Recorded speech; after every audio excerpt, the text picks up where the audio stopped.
The bitter winter, where the air stings the skin, the ground freezes, and the trees stand like bare ghosts in eerie stillness, was not a scene from a fantasy story, but a harsh reality that humans endured in the Middle Ages. Winter was not just a season, but a monster that silently devoured life. How did communities withstand the grip of this giant frost? How did hearts keep beating, fires keep burning, and hope for survival persist while the earth froze around them? There were no heating engines, no streetlights, and no stores overflowing with food. Each day was an adventure, and every piece of bread a victory. These accounts are not about dates and battles, but about the daily struggle of ordinary people, their simple tricks, and their natural ingenuity in facing the forces of nature. In the Middle Ages, the arrival of winter was not merely a change of seasons. It was the beginning of a long period of severe challenges. The temperatures were not just low, their harshness extended for continuous months, turning the world into a hostile environment. This merciless winter tested human resilience and their ability to endure. When the cold began, the wind was the first herald of frost-fierce winds, whistling across open fields and exposed villages, carrying icy snowflakes that stung faces and pierced the thinnest clothing. There were no barriers to shield from this natural force. Houses were simple, with windows that were little more than small openings that failed to block the biting air. After the wind came the snow, heavy falls covering the ground and rooftops, turning roads into dangerous paths and hindering movement. Snow accumulation meant difficulty accessing water sources and isolating villages from one another, halting trade and limiting resource exchange. In some regions, snow could last for weeks without melting. Frozen rivers and lakes posed another challenge, while the ice occasionally provided new travel routes. It also obstructed fishing and the use of water for drinking or irrigation. Obtaining liquid water required extra effort, whether by breaking the ice or melting snow. The lack of sunlight also took its toll. Days grew shorter, nights longer and darker. This constant darkness, coupled with the cold, affected people's mental state, increasing their sense of loneliness and isolation in these harsh conditions. In this frozen landscape, winter spared no one, forcing everyone from the farmer struggling in his field to the noble in his cold castle to adopt survival strategies. These strategies were not mere choices, but an absolute necessity to escape the silent frost of time. Winter in the Middle Ages was not confined to the outdoors. Inside homes, even the most fortified ones, the battle against the cold was continuous and intense. There was no central heating system or effective insulation, as we know today, making every house a silent battlefield against the creeping frost. For the majority, homes were simple, built from wood, clay, or stone, often with tiny windows or mere openings covered with animal hides or clothed to block the wind. These homes lacked proper insulation, meaning the cold seeped in from every corner, forcing constant adaptation. Hearths and open fires were the primary source of warmth. At the heart of each home, a fireplace or fire pit burned wood. It was not a matter of simply lighting a fire. It required constant effort to gather and chop wood and ensure its availability throughout the long winter months. The smoke rising from these fires posed another health challenge, but it was a price that had to be paid for warmth. The heat from these fires was rarely enough to warm the entire home. Therefore, areas around the fire were the warmest and most used. Families would gather near the hearth, sharing warmth, eating meals, and sometimes even sleeping as close to the fire as possible.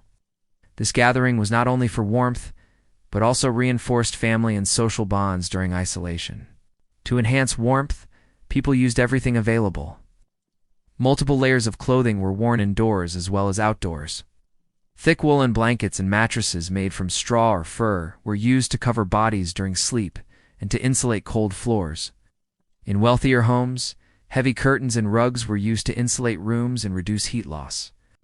Even animals contributed to warmth. Often pets and even some livestock were kept indoors or in adjacent rooms, where their body heat slightly raised the temperature and helped fight the frost. Inside the home, winter was a silent daily struggle. Every piece of wood burned every layer of clothing worn, and every gathering around the fire was part of a complex and primitive survival strategy that showed how societies managed to find warmth and safety. Even in the harshest and coldest conditions, bitter winter also meant another huge challenge: ensuring the availability of food. With the ground frozen, growth ceased, and hunting became nearly impossible in deep snow. The cold months were a true test of communities' ability to plan, store, and endure hunger in silence. Agriculture was the backbone of life, but depended entirely on the seasons. The harvest season in autumn marked the start of a race against time to gather as much food as possible. Grains like barley and wheat were ground and stored in granaries or sacks, while root vegetables such as turnips and carrots were buried in cold cellars or the ground to protect them from freezing. These simple and primitive storage methods were the lifeline ensuring survival against hunger. Animals also played a vital role. At the beginning of winter, part of the livestock and poultry that could not be fed during the cold months were slaughtered. The meat was preserved using primitive methods. Salting, drying, and fermenting were the most common. Meat was covered in salt to draw out moisture and prevent spoilage, then dried in the cold air or smoked over fire to extend its shelf life. This preserved meat became a crucial source of protein and fat during the winter. Fish were no less important. In regions near coasts or rivers that did not completely freeze, fish were caught in large quantities and salted and dried using the same methods as meat. These fish were an essential food source, compensating for the lack of fresh meat. Fermented foods like cheese, leavened bread, and some light alcoholic drinks also contributed to the diet.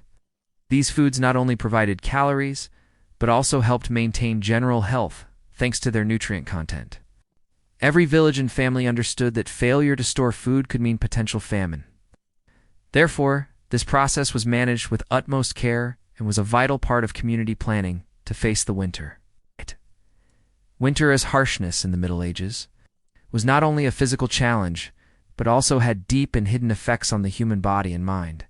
In the face of continuous low temperatures, food shortages, and social isolation, people faced silent health and psychological challenges no less dangerous than freezing or starvation. Physically extreme cold was the primary enemy. Continuous exposure to cold weakened the immune system, making people more susceptible to illnesses. Colds, influenza, and pneumonia were common and often deadly, especially among children and the elderly. There were no antibiotics, and treatment relied on herbs and folk practices. Malnutrition and vitamin deficiencies were major problems during winter, as stored foods often lacked fresh vitamins. People suffered from a lack of essential nutrients, which affected energy levels, weakened the body, and increased vulnerability to diseases. Scurvy, caused by vitamin C deficiency, may have spread in some communities lacking fruit and fresh vegetables. Cold-related injuries were also common. Frostbite freezing of tissues was a real threat to exposed extremities, leading to tissue damage and, in severe cases, amputations. Falls on snow or ice caused broken bones and other injuries, which healed very slowly in the absence of effective medical care. On the psychological level, long and gloomy winters affected people's moods. Lack of sunlight, isolation due to halted movement, and the difficulty of daily life all contributed to feelings of depression and despair. This impact can be observed in some writings and historical records referring to winter melancholy or the sadness of cold days. These physical and psychological challenges were an inseparable part of the winter experience in the Middle Ages. They were not as visible as the deadly threat of cold, but crept in silently, placing immense pressure on human survival. In the face of harsh winter, clothing in the Middle Ages was not just decoration or cover. It was a vital shield for survival. Without modern technology, people mastered the art of wearing multiple layers of fabrics and natural materials to provide maximum protection against the bitter cold. The primary clothing materials were wool, linen, and leather. Linen was used as an inner layer close to the skin, helping absorb moisture and making the outer layers more effective at retaining warmth. Wool was the most important fabric. Thanks to its natural properties, it provided excellent insulation even when wet and was used to make trousers, shirts, jackets, and blankets. The strategy of layering was crucial. People did not wear a single thick coat, but several thin layers stacked on top of each other. This method created pockets of air between the layers, acting as natural insulation that trapped body heat and prevented it from escaping. The outer layers were often made of thick wool or even animal hides and furs for added protection against wind and snow. Protecting the extremities was of utmost importance to prevent frostbite, so gloves, hats, and wraps were essential. Gloves were made of thick wool or leather, and hats were made of wool or fur to cover the head and ears. Shoes were made of leather and sometimes stuffed with straw or wool to provide extra insulation for the feet. This clothing was not limited to humans alone. In rural areas, working animals like horses and mules were covered with thick blankets to protect them from the cold, ensuring they remained able to work when needed. Clothing in the Middle Ages stood as silent testimony to human intelligence and ingenuity in using available resources. Every piece was carefully made and essential for survival. Winter was not merely a challenge of survival at home. It silently paralyzed all aspects of life and work. The pace of life changed dramatically, halting essential activities. While new tasks imposed by the cold emerged, agriculture, the main source of food, stopped entirely. Farmers who worked in the fields from dawn to dusk found themselves in forced stagnation. The ground froze, and farming became impossible. This period was not a rest, but one of waiting and anticipation, as farmers lived off what they had stored in the autumn, repaired tools, and prepared for the coming season. Trade and travel were greatly affected. Roads that were already poor became dangerous and unusable due to snow and ice. Rivers and lakes might freeze, blocking boat traffic. This paralysis in movement isolated villages and towns from each other, halting trade and making available resources extremely limited. Even in cities, activities slowed down. Working hours shortened due to the lack of daylight. Artisans and workers struggled to work in cold workshops, as keeping places warm required large amounts of firewood, increasing production costs and reducing efficiency. Not all work stopped, however. New tasks arose with winter. Gathering firewood became a vital and exhausting job.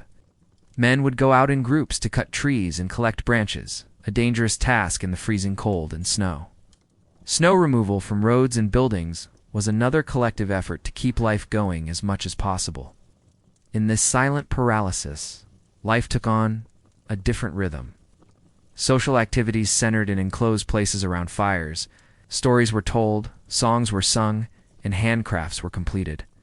Winter imposed a kind of isolation, but also brought people together in their shared struggle against the cold, strengthening their social bonds in the face of the greatest challenge. It also imposed a silent and fierce battle against disease. With low temperatures, malnutrition, and limited hygiene, people's health deteriorated severely, making even minor illnesses a real threat to life. The bitter cold weakened immune systems, and continuous exposure to low temperatures left bodies vulnerable to colds, influenza, and pneumonia, which were deadly in the absence of modern medicines. Children and the elderly were the most vulnerable, and historical records indicate significantly high death rates during the winter months. Malnutrition played a crucial role in this battle. Depending on stored, salted, and dried foods, people lacked essential vitamins and minerals to maintain health.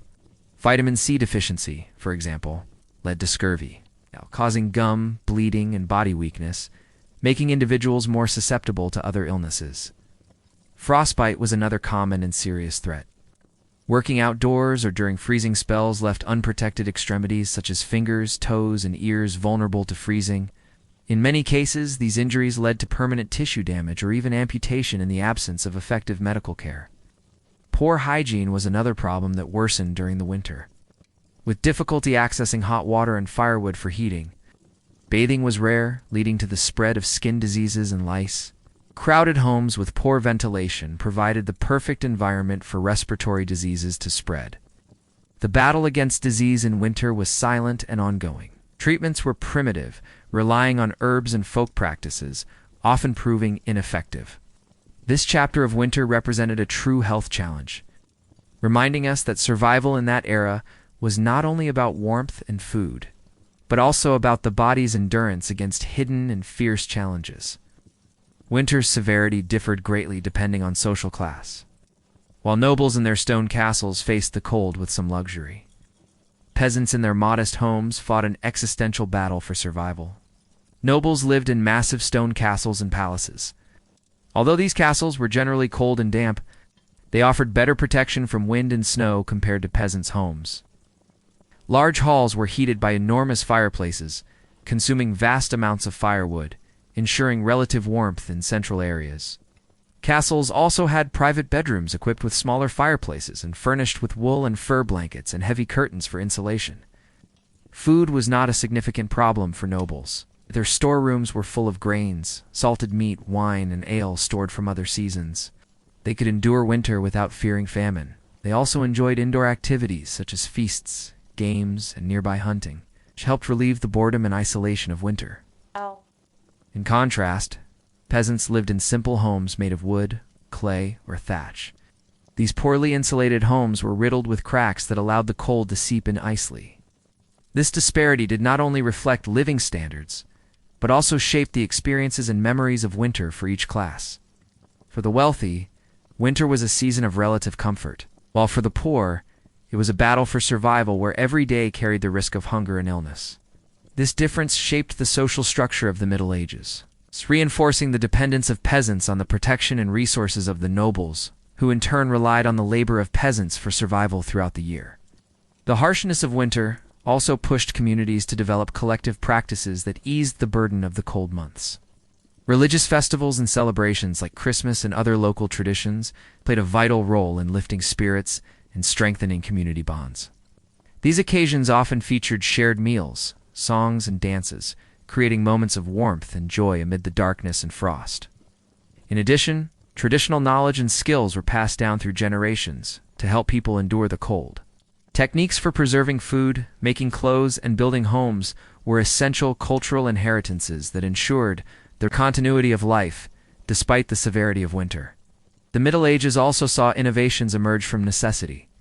The design of homes gradually improved to provide better insulation, and communities became more adept at managing resources such as firewood.